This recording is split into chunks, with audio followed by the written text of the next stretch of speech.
the person leading the session today. Unfortunately, his schedule has filled up quite a bit, and he's in another meeting. So I promised him I would stand in for him, and I hope you're not disappointed with that. So in that sense, after all the food for thought that we've had throughout the last days, consider this the dessert, okay? Before we have the awards ceremony later. And we are going to try to sweeten this for you, with Humberto having the majority of work to be done, with 2 presentations, I believe, right?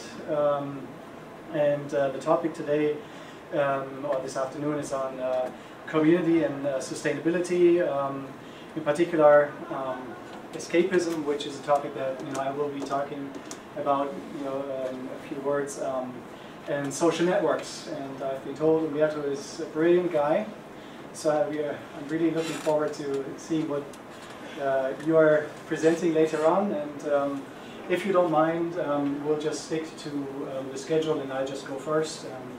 And if somebody would like to take time a little bit and just let me know when I'm done, then I think we have about 15 minutes each, right, with question and answers right after, and that should lead us through this session quite well. So I've already uploaded this here.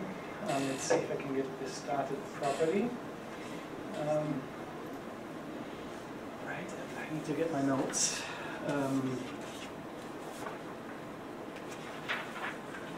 So you're all familiar with Joe Sirgy, who I'm working with. So this is me, Stephan Grezeskowiak. I'm at a business school in France at the moment. Our school has just merged with another school, and in the scope of this merger we have acquired a new name.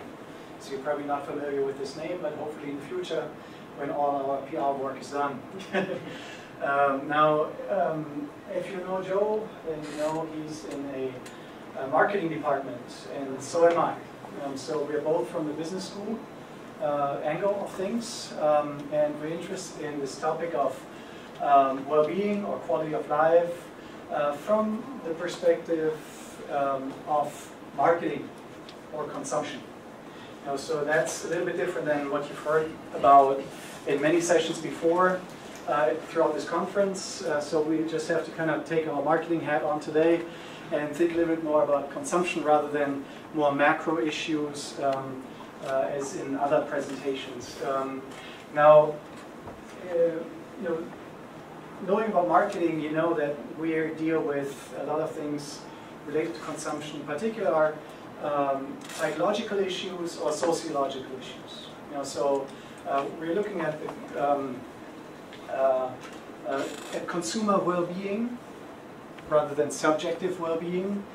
We're looking at consumer psychology and consumer sociology as concepts that impact this idea of consumer well-being.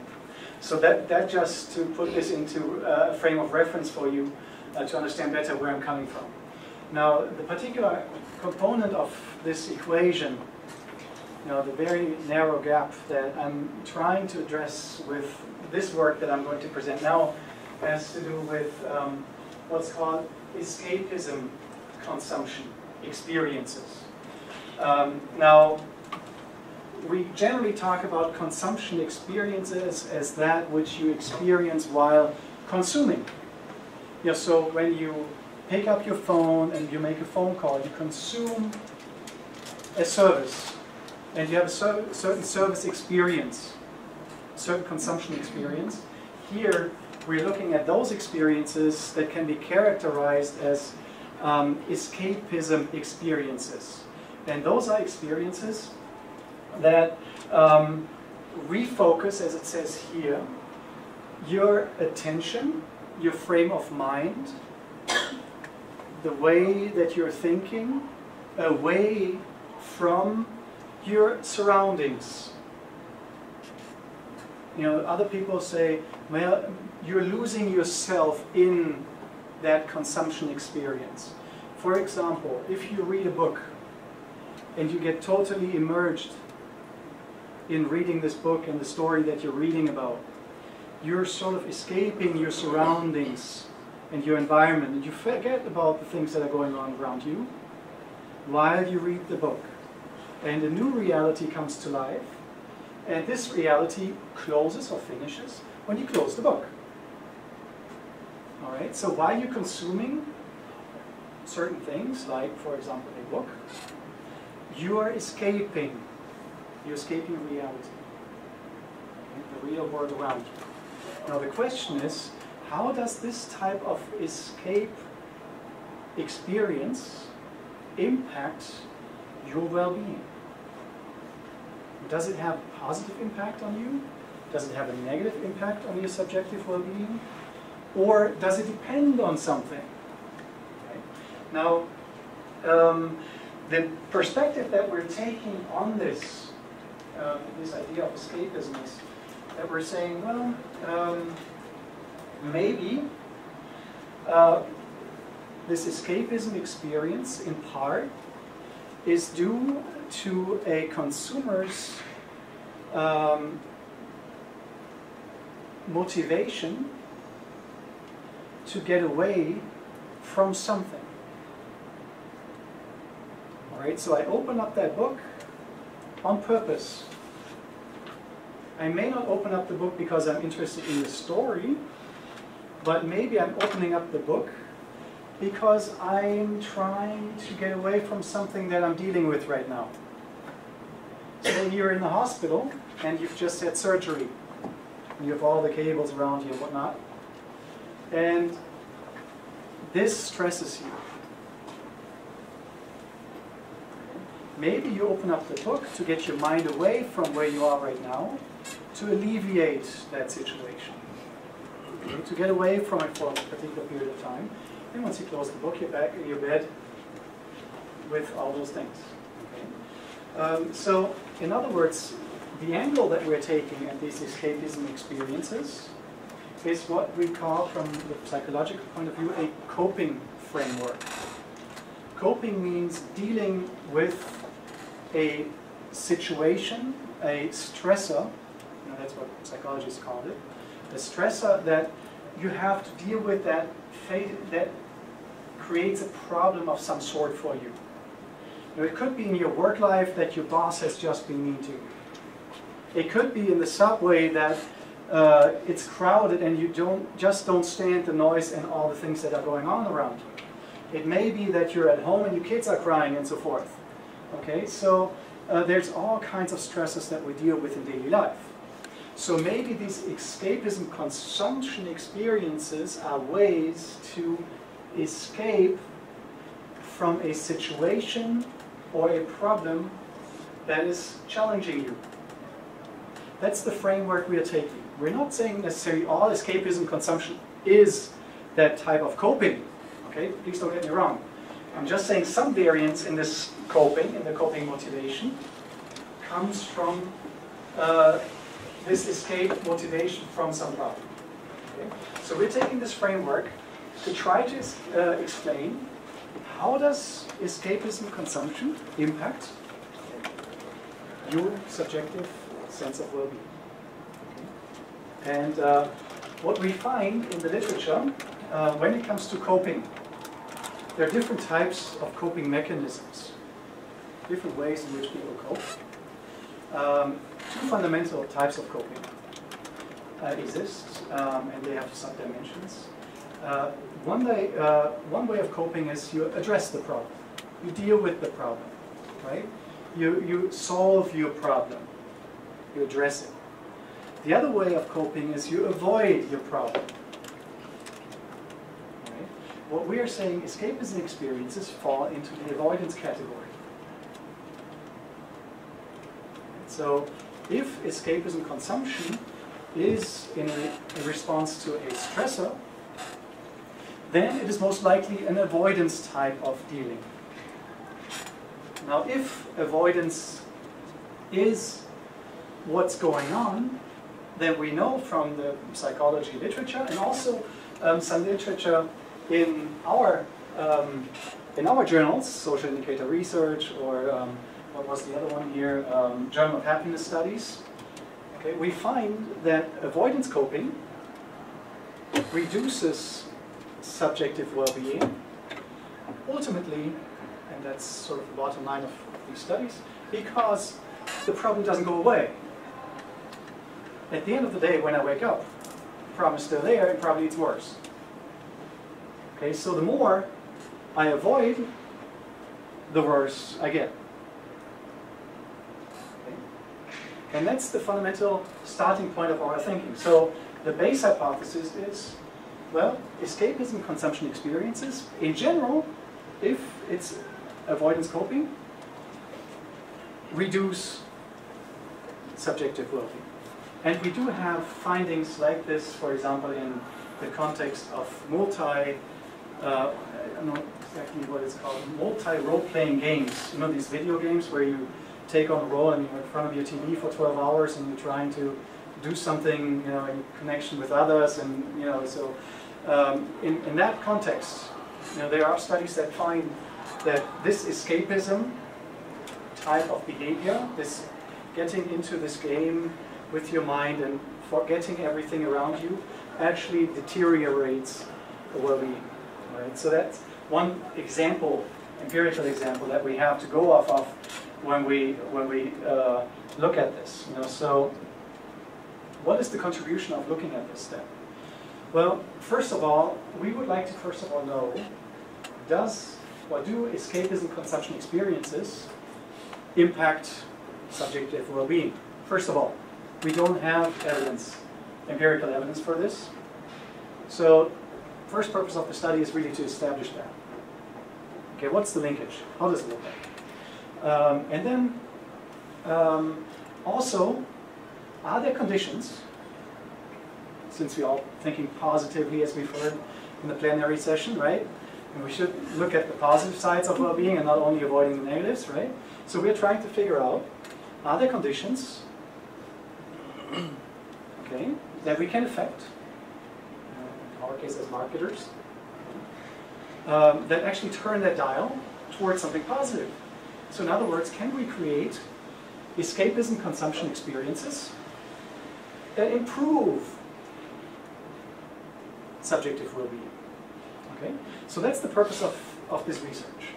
And from a managerial point of view, you know, that's going to help us change the way we design games, change the way we have applications on our cell phones, change the way that we design, for example, movies, and so forth. And all of those escapism kind of consumption experiences, right? So that's the purpose behind all of this. And so what we are saying is that moderator, that moderating condition, is in fact the degree to which during the escapism consumption experience, the experience generates what we call here self-enhancing consumption. Okay, let me explain this. Now, if you look at coping,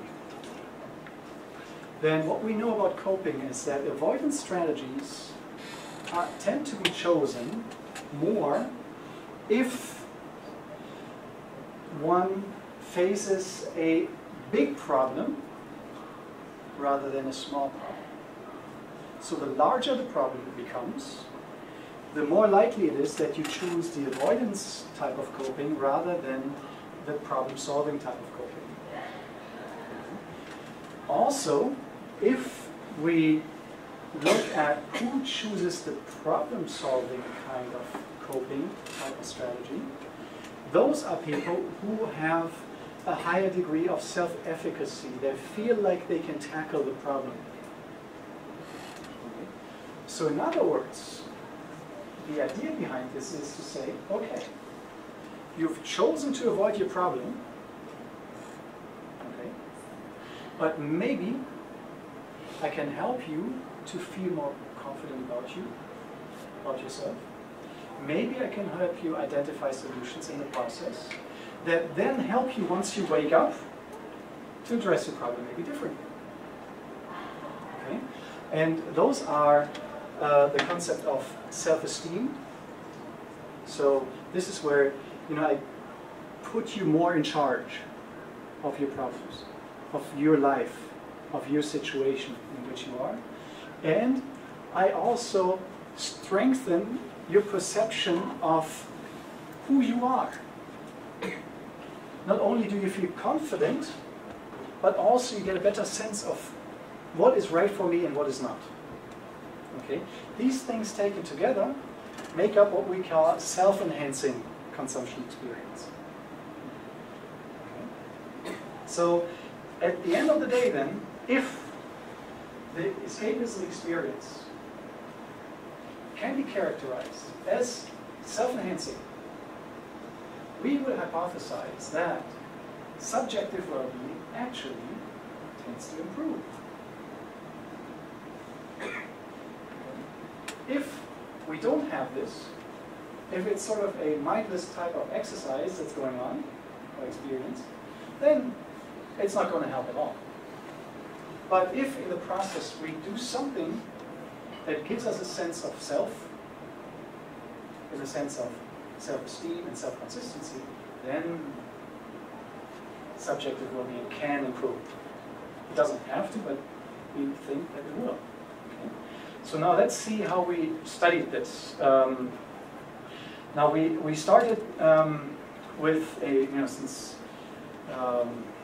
since we're marketers, we always go with primary data. So there's, we have to collect our own. We can't draw on large samples somewhere on these concepts because they're the measurement is very specific and unique. So we do have to collect our data sets. Now, where we collected the data set is through an intercept survey. That means we went into the center of a city, and I'm from France, so this was in France. And we just asked people on the street with a survey about these things. And as a stimulus, we said, think about the last time you used your cell phone. Now, everybody that came here with the subway knows what I'm talking about. Okay, so think about the last time you used your cell phone. Okay, and then please answer the following questions. We ended up with 565 respondents that used it at least once or twice per day.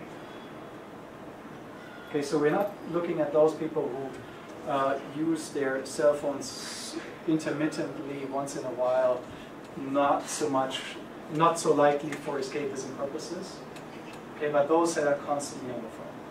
Okay, and the scale, the frequency ranged up to 5, 6, 7 times, and so forth. So what we've used then is a few measures to capture these concepts, and Joe said that it would be probably good to show you how we measured things. So escapism experience, this is the new concept, the new construct.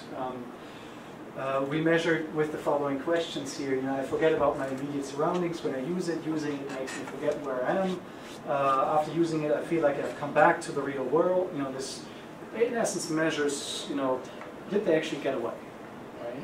And did they get into this mindset that separates them from their surroundings?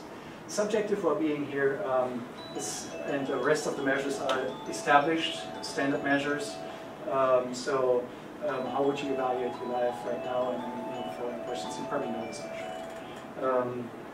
When it comes to the moderating variable, we have, in essence, 2 dimensions. One is self-esteem, the other one is self-consistency, and we have, in essence, established measures for those as well. I like the way I am when I use it. I feel satisfied with myself. That's self-esteem. Self-consistency, I can identify with using the device. I see myself as a typical user and so forth. Right? So these are questions that show self-consistency with the experience that they've just had. Now, taking this together, the first step typically is, of course, let's look at whether or not we measured things well. And these are the typical indicators for measurement models that you're probably also familiar with, and you can see that these are acceptable for the sample size that we're looking at, and the correlations don't really look odd. We are within the range of the 5-point scales that we applied, so there's no odd things really in the data. Now, using moderated regression analysis or OLS regression, we tested nested models. We started with escape experience on its own, so the main path. And the main path here shows significant negative impact.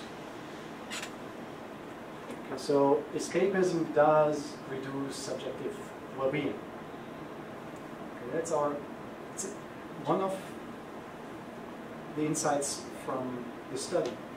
Generally, when people use whatever consumption stimulus we're looking at, and it produces this state of flow through escape, it impacts them negatively, systematically. And then we looked at self-enhancing consumption, and that on its own didn't really make a difference. But it made a difference when it was joined in the equation with escapism consumption. So if during the escapism consumption, this consumption was characterized by the respondents as self-enhancing, then we have a significant change in this basic path. Okay? Now, it's really hard to visualize these numbers in terms of what does this really mean, in terms of the impact. So I've just decomposed this interaction term to show you how the curve shifts. Okay, so if you have a low self-enhancement condition,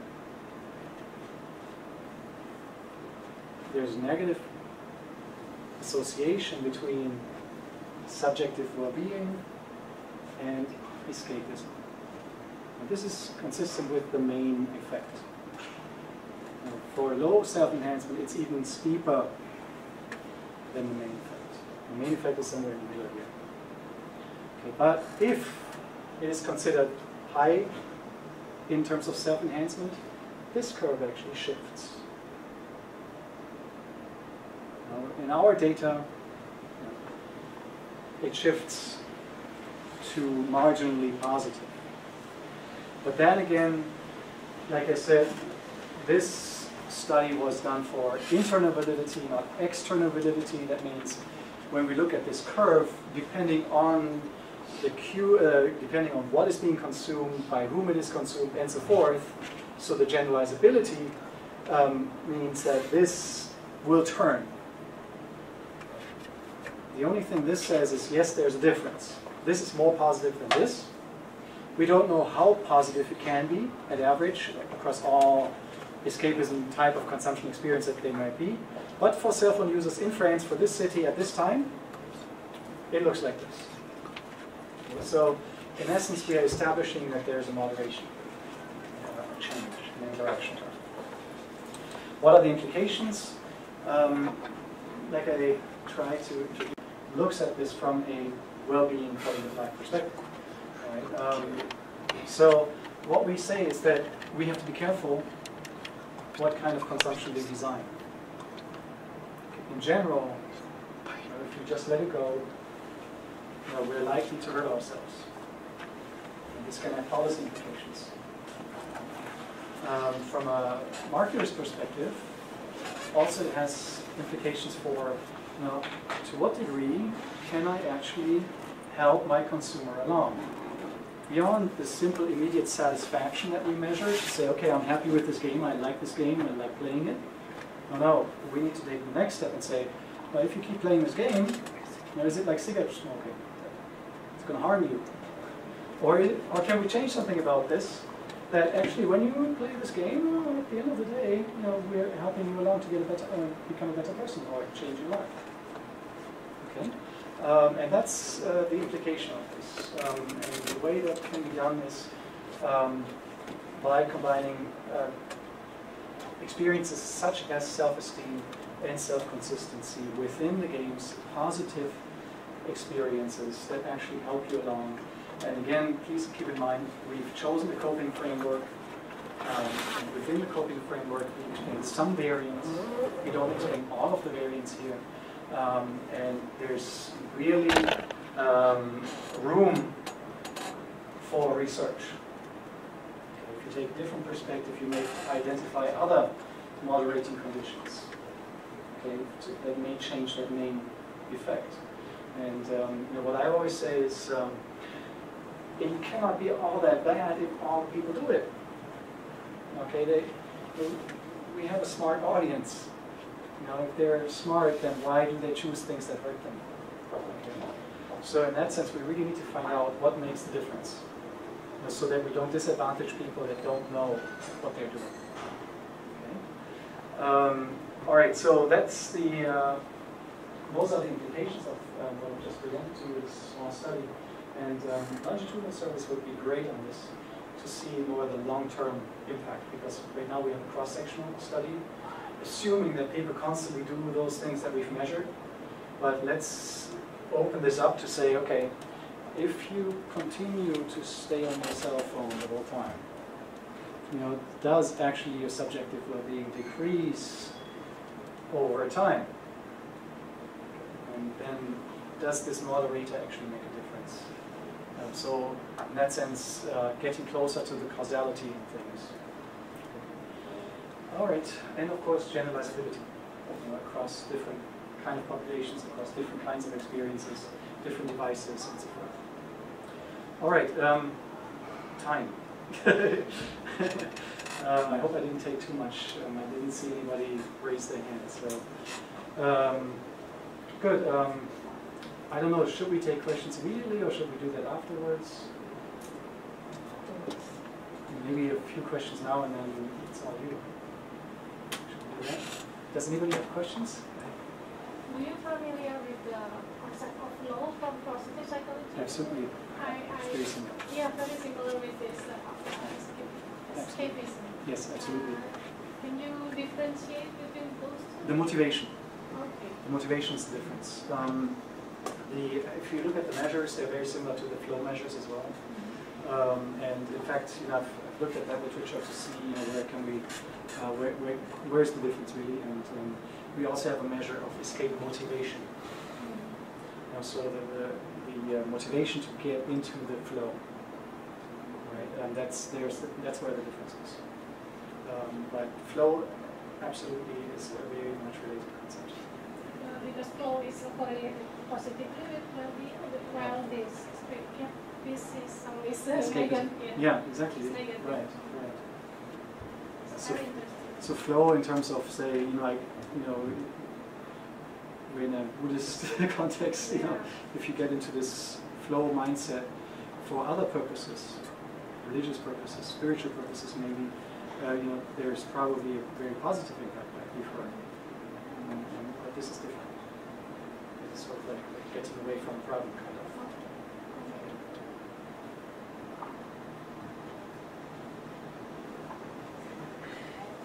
Okay, thank you for a very interesting presentation.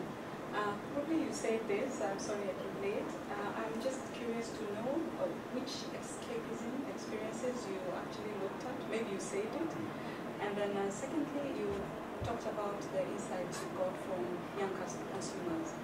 I'm wondering whether you also were able to look at the other categories, like men, who is more likely, say, to engage in this? Yes, absolutely. Yeah, the interesting thing about this sample is, in terms of population, we have all. You know, so this is not only young consumers. So we have a wide range in demographics in this sample, but predominantly you see students or young people engage in this. So this reflects really the wide range, and the stimulus that we've got here is cell phones. We've actually, the original sample is larger. We said personal handheld devices. which includes tablets and all kinds of other things. But the majority reported on cell phones, so we just cut the sample to say cell phones only makes it simpler for us to imagine the context. What were the dynamics between the men, probably genders? I didn't really look at differences there in a descriptive manner because we were really interested in the linkages. So therefore, we didn't really look at escapism itself across different demographics. That would be easy to do that.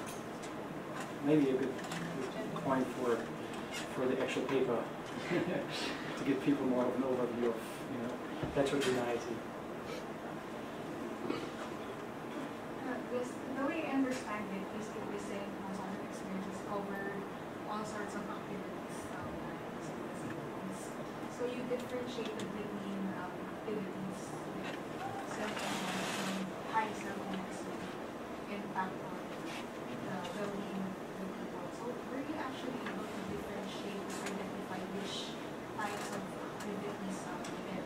For example, would reading an e-book using the cell phone would be higher self-enhancement as opposed to playing? I think,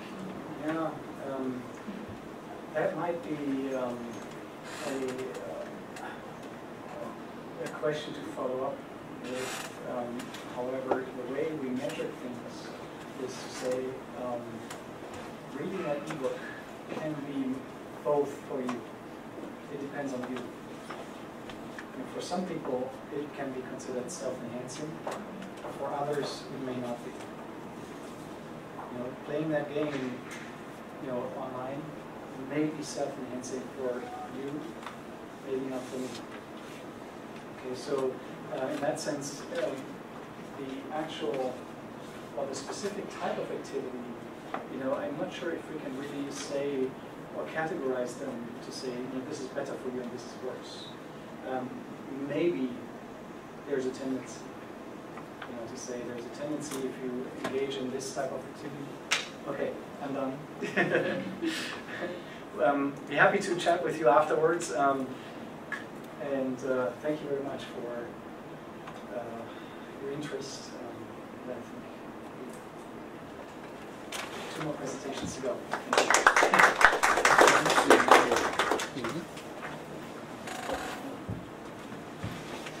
So Humberto is going to talk to us first about daily activities and material aspirations, TV, Facebook, arts, sports, and friends, time as ultimate resource of happiness.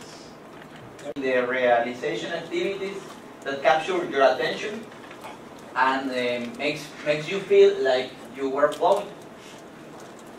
Well, there are a lot of papers related to that topic. Well, personally, I wanted to focus on 5 activities that Mexicans spend their free time. The paper is focused only on free time. It's not considering the job activities or labor market activities. It's about free time. And the 5 variables, it was the time spent watching television, the time using Facebook and social network, time that you use in arts activities, artistic activities, also sports, and also friends. And the hypothesis says that first of all, TV increased the material aspirations. Facebook also increased the material aspirations. Well, first hypothesis, it has been a lot of several papers related to time you spend watching TV and the happiness that this activity reports to you. For Facebook, there are some papers. Also for arts, I wanted to aggregate the 5 hypotheses in the same work and concentrate in Mexico because it's the country I came from. Well, according to the 4th hypothesis, if you use your time during sports, it will increase your reduce your material aspiration, because sports doesn't increase. When you practice sports, you enter in a flow state, and you don't compare your brand or your watch brand or things. You only focus on the activity, and you are happy when you are doing sports just by doing sports. It not increase your necessity of more money to buy new things or stuff like that. Like television. Television's most of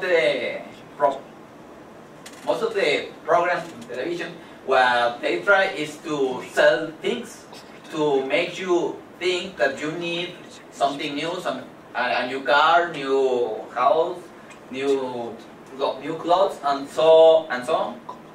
Also, well, this is an interesting hypothesis. It's about the time you spend with friends. In one way, you compare with your friends, and in another way, when you spend time with friends and family, you enjoy that time.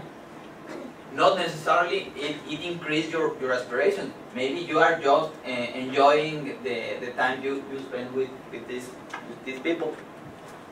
Well, for this paper, we used a survey in Mexico in 2014. This survey asked people how they spend their time the previous week, and from 1 to 5, how happy they are. Well, we use these 5 time-using activities and several controls, and we use an OLS method. Well, this is the results. This is how the people spend their time. Well, most of them are in Spanish, but here's the interpretation. Well, the result for first hypothesis is that TV has no effect on increasing aspirations. This is a different result than previous papers for other countries. In Mexico, there are no significant effects. Well, another thing that is important to say is that the dependent variable, it was the economic satisfaction. We haven't a variable that allows us to know how much the aspirations increase. Some other surveys has a question that said, how is your income? This. And how is your aspirational income? Well, this. Unfortunately, Mexico doesn't have this question in his survey, and we use the economic satisfaction as a proxy. So we consider those variables that increase or impact negatively the income satisfaction. Using this, we found that TV has no effect on increasing aspirations. A surprising result is that Facebook reduced aspirations. There are no difference between using cell phone or computer to watch Facebook.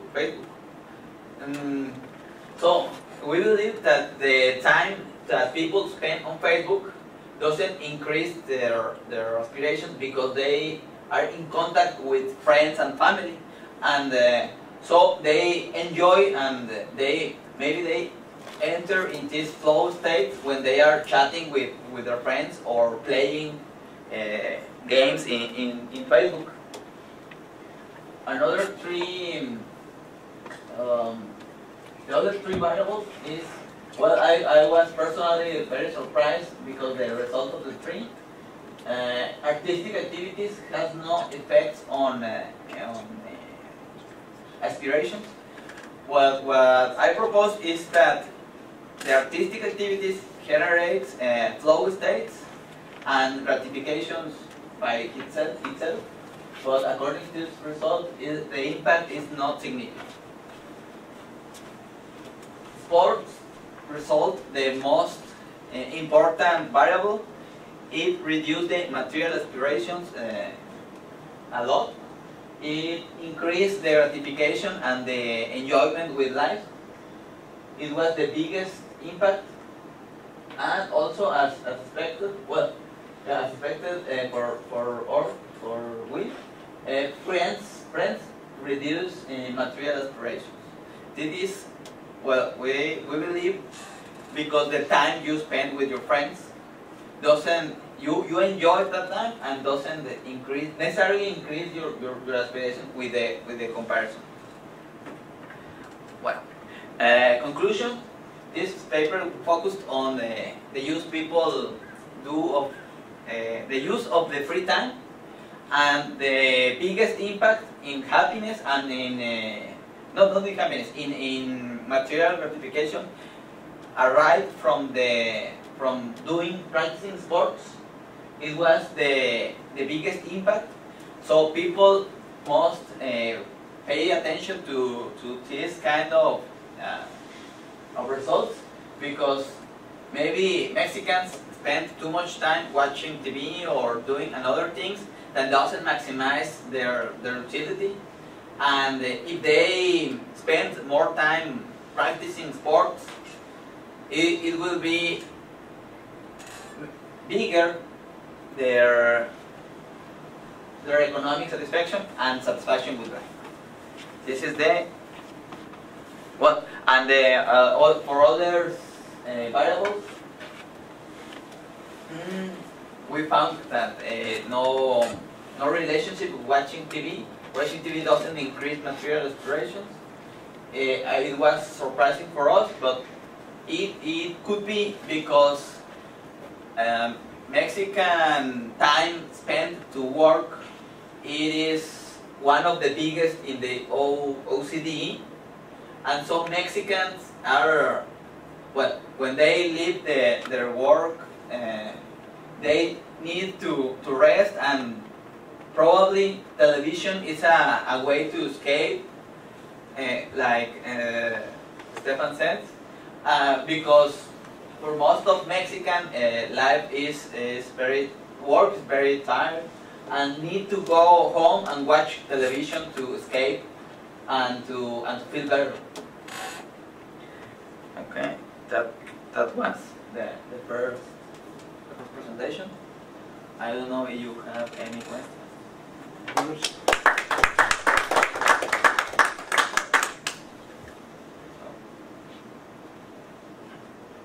Comment: do not show these results to people in advertising. Okay. Not to the firms that pay a lot of money on TV for advertising.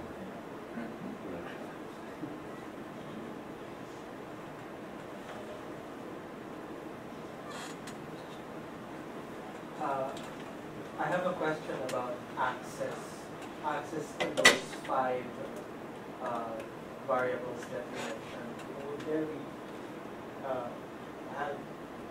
is there a way that you can, for example, check if how different would it be, or how difficult or how easy would it be for the people to have access to art, for example, or sports, or friends? What I meant was, is there a factor when it comes to how easy is it